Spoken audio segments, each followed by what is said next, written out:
ബൃഹദാരണ്യത്തിൽ പ്രതിപാദിച്ചിട്ടുള്ള ശ്രീമദ് ഭാഗവത വിഷയങ്ങളുണ്ടല്ലോ, അത് ഏതൊക്കെയാണെന്ന് ചോദിച്ചാൽ അതിൻ്റെ ആ ഗാംഭീര്യം, മാഹാത്മ്യം, മാധുര്യം, അതിൻ്റെ സമുജ്വലത, അതിൻ്റെ പ്രായോഗിക വൈഭവം, ഇതൊക്കെ തെളിയിപ്പിക്കാൻ ആദ്യത്തെ ഒരൊറ്റ ശ്ലോകം മതി.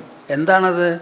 സാന്ദ്രാനന്ദാവബോധാത്മകമനുപമിതം ദേശകാലാവധിഭ്യാം നിർമുക്തം നിത്യമുക്തം നിഗമശതസഹസ്രേണ നിർഭാസ്യമാനം അസ്പഷ്ടം ദൃഷ്ടമാത്രേ പുനരുരുപുരുഷാർത്ഥാത്മകം ബ്രഹ്മതത്വം തത്താവദ്ഭാതി സാക്ഷാത് ഗുരുപവനപുരേ ഹന്ത ഭാഗ്യം ജനാനാം. ഈ ഒരു ശ്ലോകത്തെക്കുറിച്ച് ചിലപ്പോഴൊക്കെ ഞാനൊന്ന് ചൊല്ലിയൊന്ന് ആലോചിക്കാറുണ്ട്. എത്ര ഗംഭീരമാണ് അതിൻ്റെ ഭാവനകളും ആശയങ്ങളും. ഉപ്പ് തൊട്ട് കർപ്പൂരം വരെ എല്ലാം അവിടെ പറഞ്ഞിട്ടുണ്ട്. നമ്മുടെ ഹിന്ദു സമാജവും സനാതനധർമ്മമൊക്കെ ഈ നാട്ടിൽ, ഈ രാജ്യത്തിൽ നിലനിൽക്കുന്നുണ്ടെങ്കിൽ അത് രണ്ട് സങ്കേതങ്ങൾ വഴിക്കാണ്. ഒന്ന് ക്ഷേത്രങ്ങൾ, ദേവസന്നിധികൾ. മറ്റതോ തപസ്വികൾ താമസിക്കുന്ന ആശ്രമങ്ങൾ. അതിൽ ക്ഷേത്രത്തിൽ പോകുന്നവർ 100, 1000, 10,000, ലക്ഷവും അതിന് മേത കാണും. ആശ്രമത്തിൽ പോകുന്നവർ 5, 10, 20, 100, 500 ഒക്കെ കാണുള്ളൂ. ക്ഷേത്രത്തിൽ മിണ്ടാത്തൊരു ദൈവം, ഒരു വിഗ്രഹമാണ്. പലർക്കും അവിടെ പോകാം. ബാക്കിയുള്ളവർക്ക് വേണ്ടി ആ വിഗ്രഹത്തിന് പൂജയും പുരസ്കാരമൊക്കെ നടത്തി അവിടെ വന്നിട്ടുണ്ടാവും. നിങ്ങൾക്കവിടെ തൊഴുത് വഴിപാട് കഴിച്ച് നമസ്കരിച്ച് പോരാം.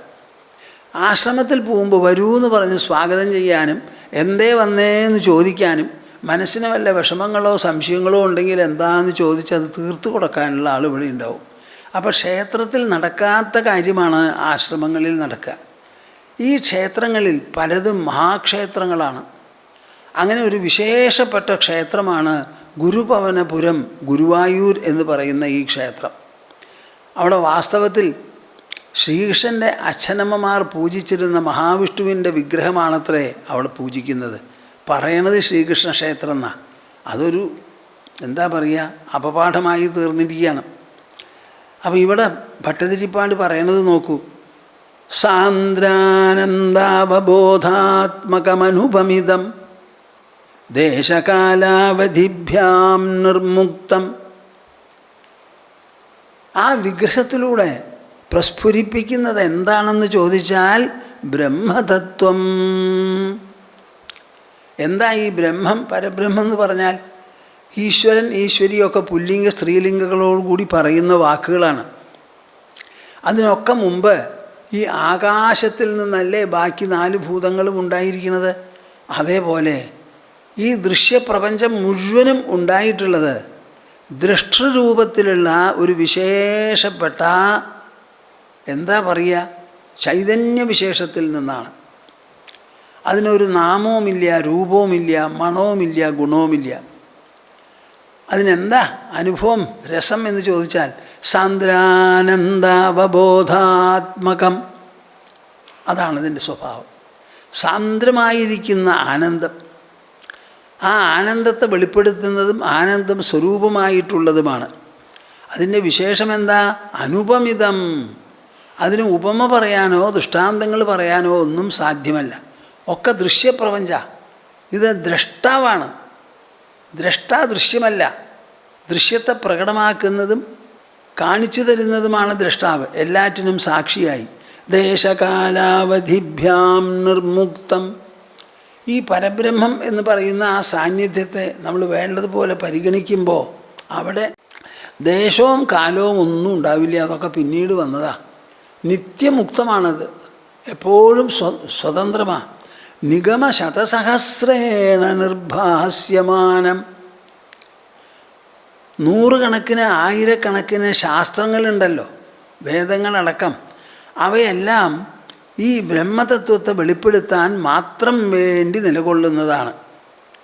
അസ്പഷ്ടം, പെട്ടെന്ന് നോക്കിയ ഒരു വിഗ്രഹം മാത്ര. ദൃശ്യമാത്രേ പുനഃ ഒരു പുരുഷാർത്ഥാത്മകം.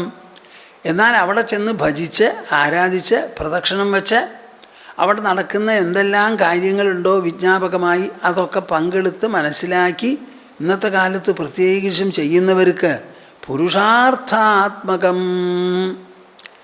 നമ്മുടെ മനസ്സിൽ നമ്മുടെ മനുഷ്യന് എന്താണോ പുരുഷാർത്ഥം മോക്ഷമുള്ളത് ആ മോക്ഷം വേണ്ടതുപോലെ പ്രദാനം ചെയ്യുന്നതാണത് ബ്രഹ്മതത്വം. അതാണ് അവിടെയുള്ള വിഗ്രഹം. തത്താവദ്ഭാതി സാക്ഷാത് ഗുരുപവനപുരേ ഹന്തഭാഗ്യം ജനാനാം. അതേപോലെയാണ് പ്രകാശിക്കുന്നത് ഗുരുവായൂരിലുള്ള ആ വിഗ്രഹം. ഞാൻ എന്ത് പറയാനാ? നാരായണ ഭട്ടതിരി പറയാ, അഹോ അഹോ അഹോ ആശ്ചര്യം ആശ്ചര്യം ആശ്ചര്യം ഭാഗ്യം ജനാനാം. ജനങ്ങളുടെ ഭാഗ്യം എന്നല്ലാതെ എന്തു പറയാനാണ്? ഇവിടുന്നാണ് നാരായണീയം തുടങ്ങുന്നത്. ബാക്കിയുള്ളതൊക്കെ നിങ്ങൾ ആലോചിച്ച് മനസ്സിലാക്കിക്കോളൂ, ഭാവന ചെയ്തോളൂ.